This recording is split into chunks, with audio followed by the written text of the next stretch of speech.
Good morning, students. Today we'll start with the first unit of environmental science. That is the introduction part, where we will see why actually environmental study is important in engineering studies, whether it is diploma engineering or BTech engineering or masters. Anybody has to, which is assuring with the technical education, but should have the knowledge of environmental science too. So why it is important, what is the scope, what is the values of environmental science, all the things are um, encapsulated within the first chapter only. So environment is the sum of all surroundings of living and non-living things for any geographical area on earth. If I'll summarize the whole environment in a single line, I can use this sentence. But actually, for the exam point of view, we need to write bit precise terms using technical words that will really give emphasis on exactly the issues of environment, including the science and technology. Then we should read it as EVS deals with every issue that affects a living organism. It is essentially a multidisciplinary approach. It is an applied science as it seeks practical answers to the increasingly important questions that what are the questions? That how human civilization is made sustainable on the finite resources that are available.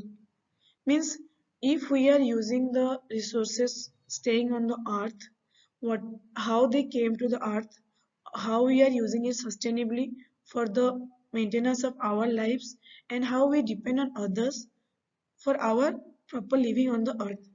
If these total things will come together, then we'll really feel what is the importance of environment on our lives. Of course, in the curriculum, if all the students will learn this, then automatically the ethics and the ecosystem and the biodiversity, all the things which are in the chapters, it will come sequentially. Automatically a student will realize from the very beginning that why he is studying technical education and what is the importance of that technical education in the environment. That is why the author has given so many examples and so many implications on environment with the studies also. This is how we will learn day by day and class by class that how really it is useful along with the technical education. Your environmental science also will be in the back of your mind. Even if you go for research lines, you will understand the ethics of staying on the earth, how we maintain ourselves using the proper natural resources, using proper maintaining the ecosystem properly, respecting the biodiversity of total earth and nation will come to know one by one. Whatever in the introduction we discussed about the why we actually read for the environmental science in diploma and BTech. But here we'll see what are the components of EVS. Before that, I have given you a URL that is provided by Soyam portal in the collaboration with the NPTEL learning lectures online mode. Here, so many good faculties have given the lectures and uploaded in the web for the betterment of our curriculum improvement. All the students are referring this. I am also referring these lecturers to give you better curriculum idea. You can note the link. Every chapter will give you so many different links so that you can follow those links as well as with the book studies and study material that we provide you.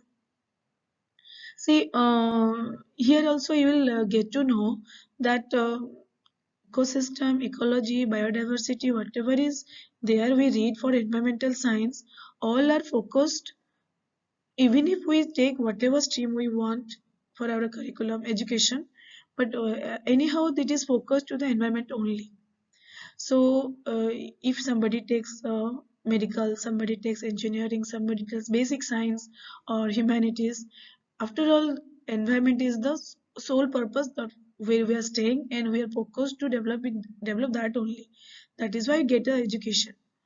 So, in view of that, EVS component are summarized in the branch of curriculum only. Means whatever student are pursuing in the form of study, those are the component of the EVS only. How? You see the components enlist the total stream of the education: biology, geology, chemistry, physics, engineering, sociology, health, anthropology, economics, statistics, computers, philosophy. Whatever stream you want to take, you take.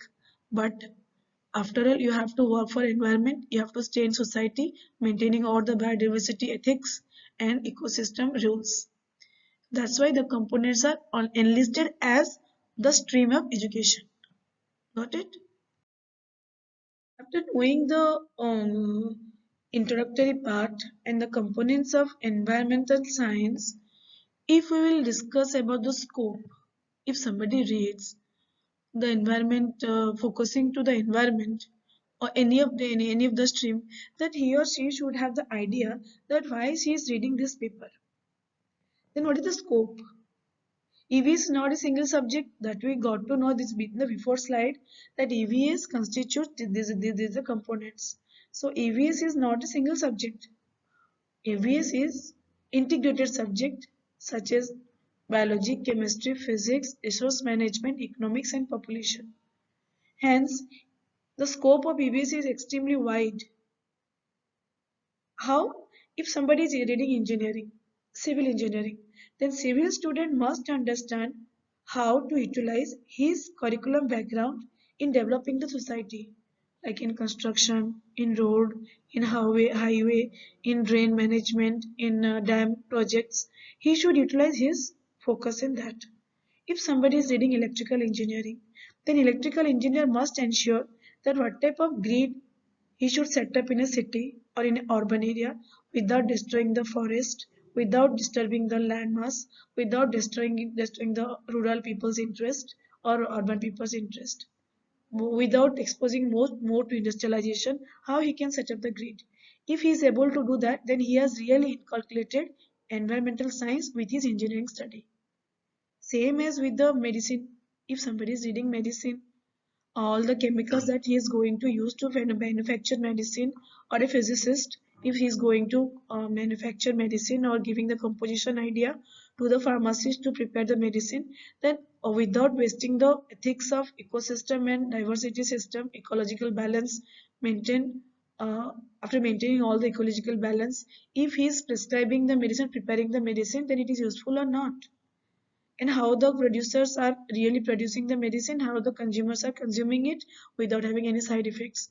So these are the criteria that one person should have before taking to the education as a stream.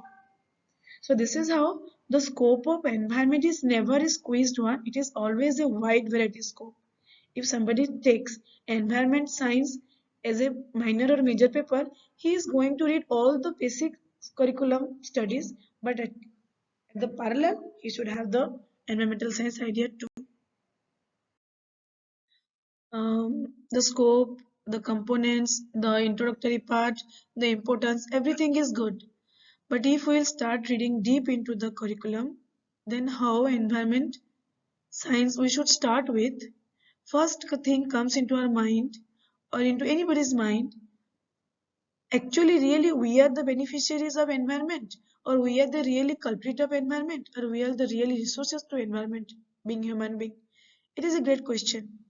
So if that question we need to answer, then we have to see the broader part even in the micro level. How?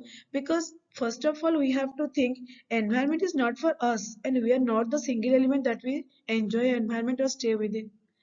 There are lot many creatures, there are lot many living and non-living organisms that also stay, those also stay, and they also have the greatest role in maintaining the environment. And we are the smartest person in the world, we have the greatest brain among all the creatures, that way, that is why we take all the stakes in responsibility, winner, producers, consumers, everything we take the stakes. Lekin I mean, after all the animals, all the insects, all the living non-living organisms are part of it. We tell in ecosystem, and so in the next curriculum portion we will take into it what is ecosystem is all about. Just in ecosystem, what it has come, then I need to address it. That if we really feel the dependency of each and everything for us and to us, then this becomes a web. Ecosystem will be defined as a web. We tell it web of life.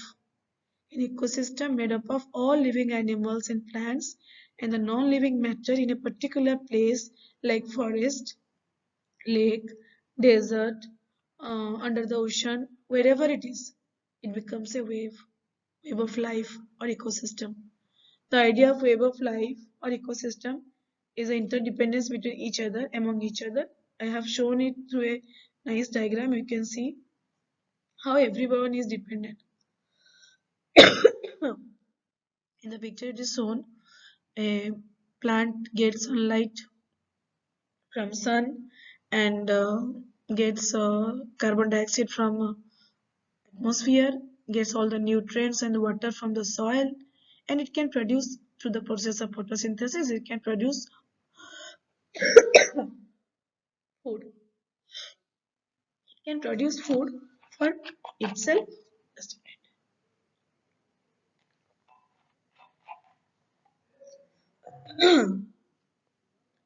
It produces food for itself as well as for us.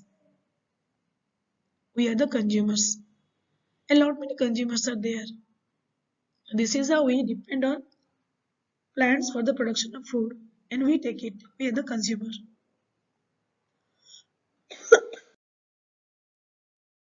The scope and the component and the introductory part gives us the idea what is the necessity of environment. Of course, we learned about the um, wave of life, telling that ecosystem, if we want to survive, then we need to depend on each other. That is the different part, that in the web of life all the creatures are dependent to each other, but we are as a whole entity, actually we depend on nature. If nature is not supporting us, then we are nowhere. Even if we are very much friendly with each other, but we are going to die. We are not able to survive. That is why we depend on nature to the utmost level. That we cannot continue to live without protecting the earth's environmental resources. Whatever is there on the earth, it may be in the form of trees, plants, forest, water, air, soil. These are the resources given by earth, and we have got it by default. From our birth we are enjoying it. This is the things that is provided by earth or by nature to us by the blessings. We don't have to pay anything to enjoy these in indispensable resources. We don't pay for it. That is why every country, every religion, every person refers to nature as Mother Nature. Why? Because Mother never asks in return what she is giving to us. We are using all the resources, but we are not paying back anything to her. Only we can do it, we can better use it. We will not exploit the nature. This is only we can pay back to her what she is giving to us, our Mother Nature. Actually, how we are winning it, if somebody asks to himself or herself, then she will get the answer. Actually, are you ruining the Mother Nature's offering that is given to us? Yes, we are winning. How? So many points are there, but I have enlisted 4 to 5 points. Modern lifestyle, increasing consumer oriented society, growing more foods, using fertilizers and pesticides, developing better strains of animals and crops, irrigating farmland through dams and industrialization. Means what? If we want modern lifestyles, we want everything. We want good dress, we want good house to live, we want good food to eat, we want very modern clothes to wear and look fashionable. All this requires more and more industrialization. If industries are not there, who will produce for us? And of course, the high population growth demands more amount of food. It may be quality degraded, but at least by quantity we want more. That is why we genetically modify all the cropping styles to grow more and more. We put pesticides, fertilizers for better production. For industries, we cut down the trees in the forests we make dams, minings and industries. So if all this list will really go through very minutely, we'll get to know that everything is actually exploited by us. The water body, the air body, the soil body. We are using all these resources given by earth to us by our choice because we are clever. As I've already told, human being is the most smart and clever creature on the earth. They can drive the situation, the offerings given by earth and the demands according to their way. And where are we doing it? This, of course, by all these strategies, economically we are very sound nowadays. Everybody has food to eat, shelter to stay, and clothes to wear. Of course, but really we are by this our habit and these practices is leading environment in a negative way. Our mother nature is suffering. We need to look into it by the curriculum, at least by the curriculum reading, at least the awareness into the students is coming to us. If the students are aware from the very beginning, automatically in the future they are going to think about the limited uses of resources and which is really necessary. As we discussed in the last slide, I discussed about the limited uses of resources. To have the better understanding, we can have a flow chart. Actually, we cannot say it flow chart. We have to have one diagram imprinted in our mind before using anything and ask few questions to us before using. Like, what is the value of resources and where does it originate? Before using a simple bottle also or medicine or a fruit, before consuming anything, if we'll ask few questions to us, then many things will be clear. We'll be careful.